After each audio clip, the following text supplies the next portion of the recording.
Hey there, fellow creations. My name is Elijah. Thank you so much for watching this video today on 3 theories as to how the universe got here. And this video is intended for people who maybe want to believe in God, but you're not really sure that you have the evidence. So what we're going to do in this video is we're going to lay out some theories as to how the universe got here, and then we'll talk about which one seems the most logical. There's 7 points in this video, and you can see the points written out down below in the comment or the description of the video. You'll be able to see them down there as well if you want to follow along. If you just want to read them and not watch the video, it's up to you. But the first point that I want to make is really an introductory point, which is about the laws of science. What are the laws of science? Well, the laws of science are that which has always been observed, the things in nature that have always been observed to be true and have never been seen to be false in any kind of scientific experiment or observation.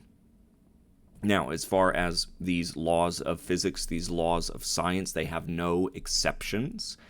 They apply to the natural realm, and they apply to everything within the natural realm, and only that which is in the natural realm. And they are rational, that is, they are evidence-based. They're based off of what we observe. So if anything can be said to be scientific, it is the laws of science. So the second point that I want to make, by way of introduction before we begin talking about the 3 theories, is the law of rationality. The law of rationality basically states that we should only draw such conclusions as are warranted by the evidence. And if there's any theory that does not harmonize with the evidence, it should be thrown out in favor of a theory that does harmonize with the evidence. So remember the law of rationality when we're talking about these different theories for how the universe got here. The third point that I want to talk about is the origin theories of the universe. So this is why we're here. Let's talk about the 3 different major origin theories of how the universe got here. And there's a lot of different sub-theories, but they all kind of fit into these 3 major categories. So the first one is that the universe spontaneously generated. It came into being through its own natural processes. The second major theory is that the universe just always existed in some form or another. It is eternal. And this comes in a lot of different forms, like, the Big Crunch theory. The universe is expanding and contracting, expanding again. But it always existed. And then a third theory then is that a being, a supernatural being that is something outside of the realm of the physical universe, created it. So these are kind of the 3 theories. Now remember, when we're talking about these theories, if any one of these theories does not harmonize with the laws of science, then they can be said to be unscientific, and we should probably throw out that theory. So using a process of elimination, we're going to look at some of the laws of science and see which one of these theories holds up the best. So those are kind of the 3 origin theories. But now I want to talk about point number 4, which is the Big Bang theory. What is the Big Bang theory? This kind of fits into that first theory of how the universe got here. It spontaneously generated. The Big Bang theory kind of falls into that. But I think people misunderstand the Big Bang theory. So basically, what the Big Bang theory states is that 13.8 billion years ago or so, that all the mass, matter, and energy in the universe was contained inside a tiny speck, which is the same size at the period at the end of a sentence, and this was called the singularity, and it contained everything within existence in this tiny little speck. And then that rapidly expanded to create everything.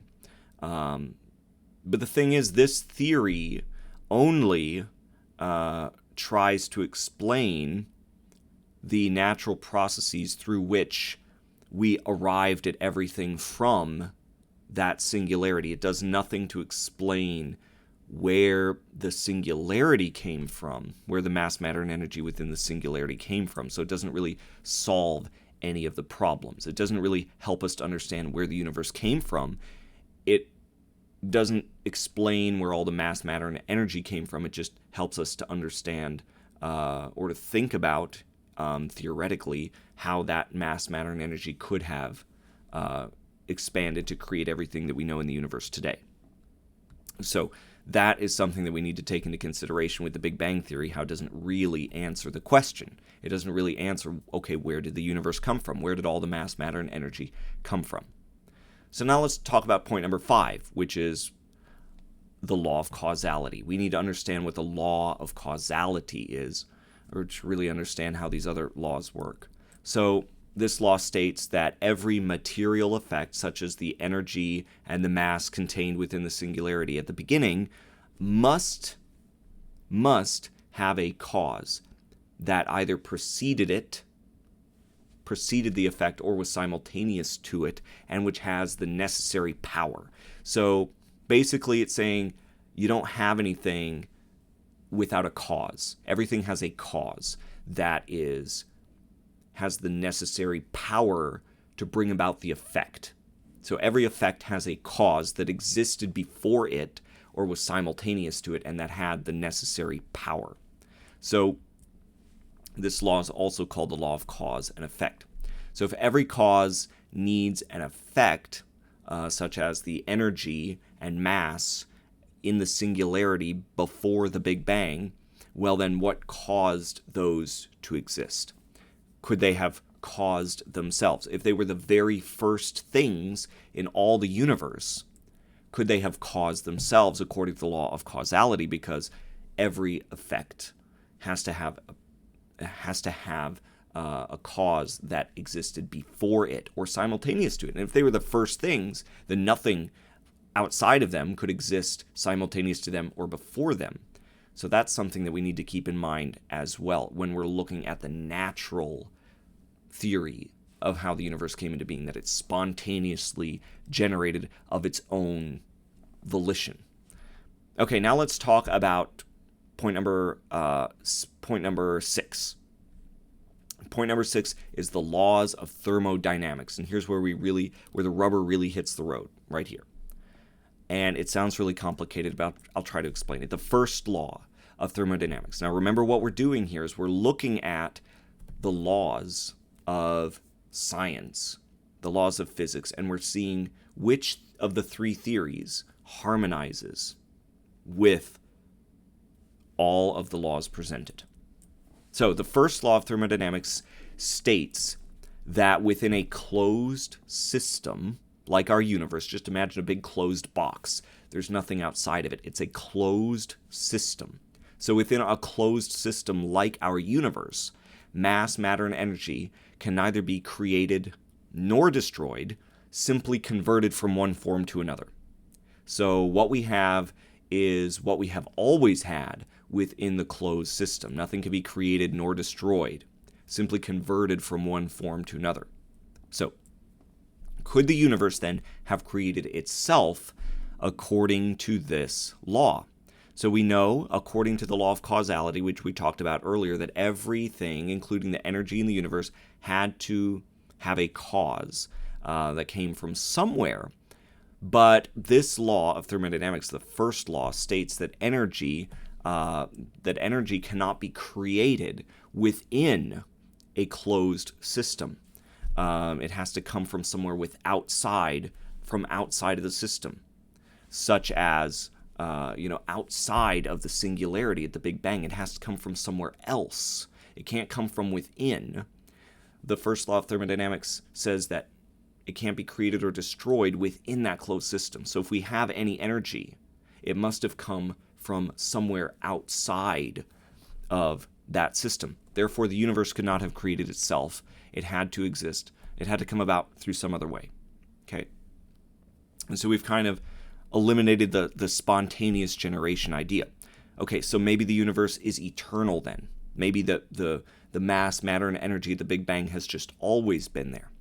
Well, now let's talk about the second law of thermodynamics. And this law states that energy is always usable energy, I should say. That usable energy is always decreasing.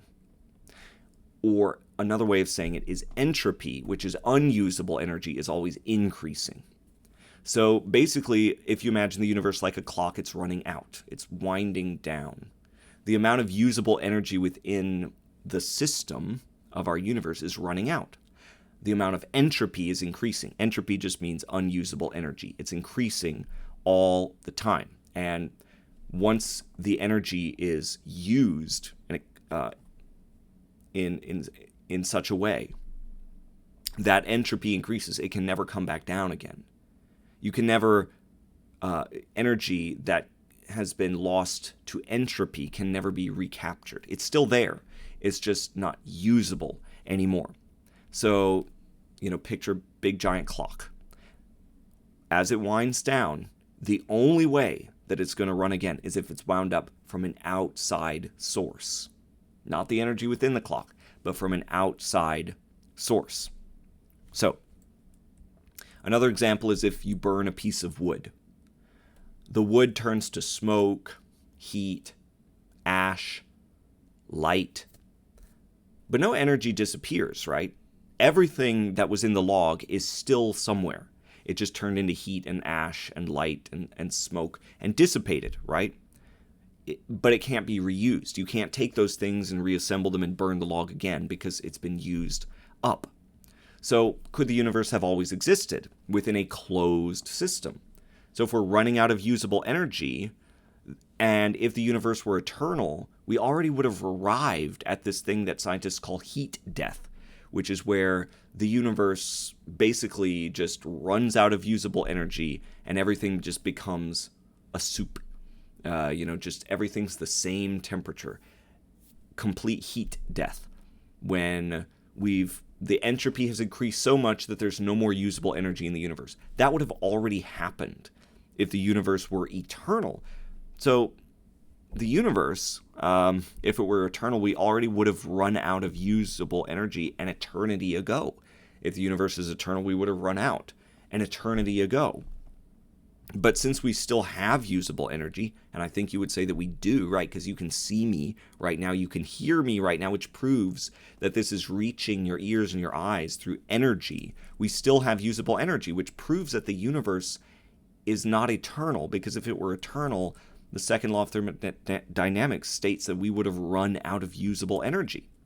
All right, so all of that now to arrive at point number 7, which is let's be rational. This is the point where we become rational. I want to read this to you. It says, remember, the law of rationality states that we should only draw conclusions that are warranted by the evidence.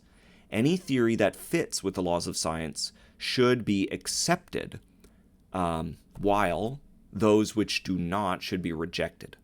Remember, if anything can be said to be scientific, it's the laws of science, which can never be broken in nature. If we compare each universe origin theory to these laws, let's see which one holds up. So, first theory, did the universe create itself through spontaneous generation? Well, it violates the law of causality, which says that everything has to have a cause that existed before it. If the universe created itself, then what existed before it? You might say, well, okay, if you're going to apply the law of causality to the universe, then why don't you apply it to God as well and say, well, what caused God? But remember, the law of causality is a natural law that exists only to the physical universe. We have no idea whether or not laws like this apply in a supernatural universe. And in fact, I would say, according to the Bible, they don't. So, the universe creating itself, it violates the law of causality. Secondly, it violates the first law of thermodynamics, which, if you remember what the first law of thermodynamics states, it says that mass, matter, and energy can't be created within a closed system. So it violates that law, and also it violates the law of rationality, because since it violates at least 2 other laws of science, it also violates the law of rationality, because the law of rationality says we should only draw the conclusions that are warranted by the evidence. So the universe spontaneously generating and jumping into existence does not harmonize with the evidence, and so the law of rationality says we should throw it out for something that does harmonize with the evidence. So now let's look at the second theory, which is that the universe just always existed. Now this violates the law of causality as well, because if the universe always existed, then what existed before it to create it? See, it violates that law. It violates the law of causality, but it also violates the second law of thermodynamics, which says that we're running out of usable energy. And at some point we will run out of usable energy and the universe will arrive at heat death. So if the universe was eternal and the mass, matter, and energy here just always existed, it never was created, then we would have already run out of usable energy. But since we haven't, obviously, it violates the second law of thermodynamics. So then this theory also violates the law of rationality, just like the first theory. It violates the law of rationality because the law of rationality says if a theory violates other laws of science, we should throw it out for one that harmonizes with the evidence. Which brings us to the third and final theory, which is that a supernatural source created the universe, created the mass, matter, and energy within the universe. Something outside of this closed system of the universe, something supernatural, meaning something outside of our natural realm. Why? Why does this make sense? Well, because it harmonizes with the law of causality, which states that every material or every physical effect has to have a cause that existed before it. So a creator outside of the universe, within a supernatural realm creating it, harmonizes with the law of causality, whereas the other two violate that law. Secondly, this theory harmonizes with both laws of thermodynamics. Both laws of thermodynamics. It makes sense. The universe, the mass, matter, and energy cannot be created nor destroyed within a closed system. It has to come from somewhere else. See, that's the first law of thermodynamics, so that makes sense. And the second law of thermodynamics says that we're running out of usable energy, which means the universe had a beginning. It was created at some point. So this theory that a supernatural entity or force outside of the natural universe creating it harmonizes with both the first and the second laws of thermodynamics. And so this theory also then harmonizes with the law of rationality, because all of the laws of science that we've looked at, they all make sense with this theory that the universe was created by a supernatural being or a supernatural force or entity outside of this closed system of our universe. Now, everything that we've talked about today doesn't say which god or which force or which entity created the universe. It doesn't say anything about that, which those we addressed in other videos. We're just saying today, we're just presenting evidence so that you can say, yes, it does make sense why a supernatural or a cause outside of the physical natural universe could have brought this universe into being. We're not really sure what that is yet, what that force is yet. That's in a different video. But at least we see that it is scientifically plausible. It fits with all the other laws of science that we have observed, that there could be a supernatural being who created the universe. So there's 3 theories for how the universe came to be.